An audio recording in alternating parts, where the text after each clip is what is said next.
సమ్మక్క గద్దె పైనకి తెచ్చే సమయంలో చూస్తున్నట్లయితే ప్రతి ఒక్కరు కూడా ఎంతో ఆనందంగా ఉంటున్నారనే చెప్పాలి. సో మనతో పాటు అమ్మ చెప్పండి, ఎక్కడి నుంచి వచ్చారు? సిద్దిపేట డిస్టిక్ మాది. కాలినడకనేం రామమ్మ, గత కొన్ని సంవత్సరాలు వచ్చినాయి కానీ ఇప్పుడు ఏ కాలినడక లేదు. ఇక వాహనాలు మంచిగా రవాణా ఏర్పడ్డది కాబట్టి మంచిగా బండ్లకే వస్తున్నాం. ఎలాంటి పూజా కార్యక్రమాలు చేస్తారు? ప్రత్యేకంగా ఈ జాతరలో శివశక్తుల ఆటపాటలు అనేవి చాలా బాగా కనిపిస్తున్నాయి.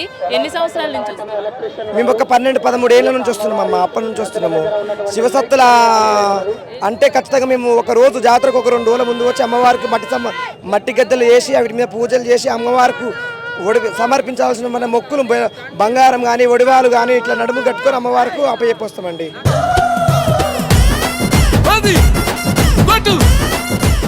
మరి కాసేపట్లో సమ్మక్క అమ్మవారి గద్దె మీదకి రానున్నారు.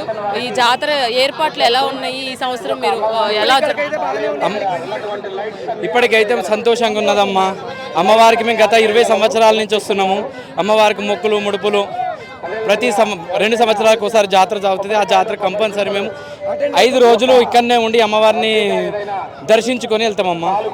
ఇప్పటికే సేవలు పూజలు పునస్కారాలు అమ్మవారి మొక్కువాట్లు మొత్తం అప్పచెప్పుకొని పోతాం. అమ్మవారి భక్తులము నిత్యం ఆమె పూజ చేస్తాం. ఎప్పటికీ ఆమె సేవలోనే ఆమె పాద పూజలోనే తరిస్తూ ఉంటామమ్మా. సంతోషం. అమ్మవారు సమ్మక్క ఇంటి దగ్గర నుంచి అమ్మవారిని ఇలా తయారు చేసుకున్నాం మేము. అమ్మవారి బంగారం ఆమెకి ఎక్కేదే బంగారం కాబట్టి ఆ బంగారాన్నే ఆమె రూపం లెక్క తయారు చేసి ఆమెకు అప్పచెప్తున్నాము. ఆమె రూపం లెక్క అప్పచెప్తున్నామమ్మా. జై బోలో సమ్మక్కకి.